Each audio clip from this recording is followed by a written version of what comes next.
Hello students, I am Anil Kumar Tiwari. Welcome to your my YouTube channel Anil education.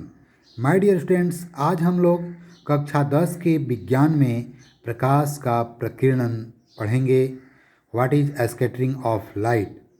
तो इसको हम आपको सरल से सरल तरीका में समझाने का प्रयास किए हैं कि जब सूर्य का प्रकाश वायुमंडल के असंख्य कणों पर पड़ता है तो वे कण अपने पर पड़ने वाले प्रकाश की कुछ ऊर्जा को अवशोषित कर लेते हैं तथा शेष भाग को यानी प्रकाश के शेष भाग को जो अवशोषित करने के बाद बच गया उसको चारों ओर फैला देते हैं, जिसे प्रकाश का प्रकीर्णन कहते हैं।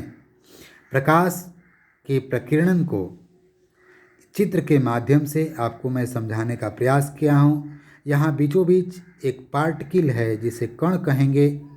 पार्टिकल यानी कण पर कोई आपतित प्रकाश आपतित किरण पड़ रही है, जो कण पर पड़ने के बाद यह कण प्रकाश की कुछ ऊर्जा को अपने में एब्जॉर्ब कर लेता है, अवशोषित कर लेता है तथा उसी प्रकाश के शेष भाग को सभी दिशाओं में, यहाँ तीर के माध्यम से आप देख सकते हैं, ये चारों तरफ सभी दिशाओं में फैला देता है।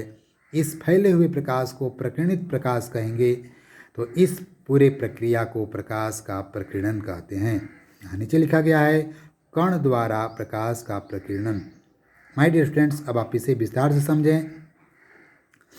आप अनुभव भी किए होंगे अपने दैनिक जीवन में, किसी कमरे में जब किसी छिद्र या आपके वेंटिलेटर या रोशनदान से प्रकाश का जब आता है कमरे में समूह, तो उस प्रकाश में आप असंख्य छोटे छोटे धूलकण नाचते हुए देखते हैं। उसी कण पर जब प्रकाश, वह कण हमेशा है, हर एक जगह है, कहीं भी ऐसा नहीं है कि स्वच्छ है।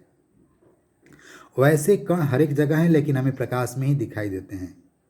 मैं बात क्या कर रहा हूँ, जब प्रकाश किसी कमरे में, बंद कमरे में किसी छिद्र के माध्यम से आता है या वेंटिलेटर के माध्यम से आता है, रोशनदान के माध्यम से आता है, तो उसमें आप महसूस किए होंगे छोटे छोटे कण, धूलकण प्रतीत दिखाई देते हैं। तो उसी कण के द्वारा प्रकाश का प्रकीर्णन होता है। और चूंकि प्रकाश किरण सरल रेखा में गमन करती है, तो जहाँ पर सूर्य का प्रकाश सीधे नहीं पहुँचता है, उस प्रकीर्णन के कारण ही हम दूसरे जगह भी देख पाते हैं।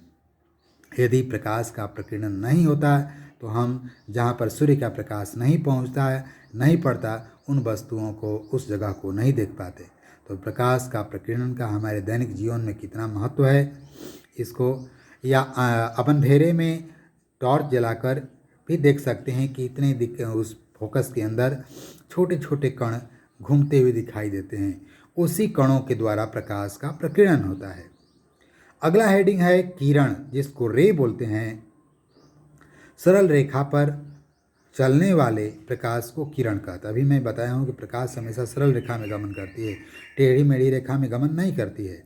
पीछे के क्लासों में आप इसको प्रयोग द्वारा भी देखे होंगे कि 3 गत्ते को लेकर तीनों में यदि हम बराबर ऊंचाई पर छिद्र करके एक तरफ कैंडल जलाते हैं तो दूसरे तरफ प्रकाश दिखाई देता है, प्रकाश निकल जाती है। लेकिन अलग अलग भिन्न भिन्न दूरी पर यदि छिद्र करते हैं गत्तों पर, तो वह प्रकाश गमन नहीं कर पाता। इससे सिद्ध होता है कि प्रकाश हमेशा सरल रेखा में ही गमन करता है, जिसे किरण कहते हैं, रे कहते हैं। रे को चित्र के द्वारा दिखाया गया है, जिसका एक पॉइंट निश्चित होता है और एक तरफ एरो का सिंबल, साइन बना होता है। दूसरा चीज़ है किरण पुंज, जिसको बीम बोलते हैं। पुंज का अर्थ होता है समूह। ऐसी जब अनेक किरणों का समूह मिलेगा, किरणों के समूह को ही किरण पुंज कहते हैं।